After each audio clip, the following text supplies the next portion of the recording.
How does climate change affect sea level rise? 80% of heat trapped by fossil fuels burning is absorbed by the world's oceans. This causes the water temperature to rise quickly due to a process called thermal expansion. In thermal expansion, water molecules expand, causing an increase of water level in oceans. This process has been a main cause of sea level rise for the past 100 years following the Industrial Revolution. Although its relative contributions has lessened, other factors are involved in sea level rise. Polar ice caps and glaciers melt at a more rapid pace than what naturally occurs because of global warming. They add a surplus of fresh water into the ocean, decreasing the percentage of fresh water but increasing sea level. Models based on thermal expansion and ice melt estimate that global sea levels will rise a staggering 3 to 6 feet by the end of the century. However, due to uncertainties about the response of ice sheets to warmer temperatures and future emissions of greenhouse gases, higher values are very possible and cannot be excluded. How does sea level rise affect coastal cities? The hundreds of millions of people who live in coastal areas around the world will be most impacted because as sea level rises and continues to travel inland, a lot of damage will be done.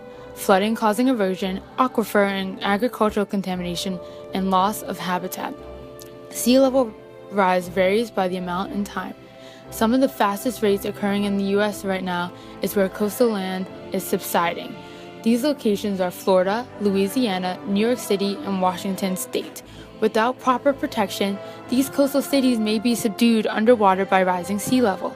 In the absence of flood-detecting marshes, seawalls, or levees, 2/3 of the 52 communities can expect a tripling in the frequency of high tide flooding during the next year.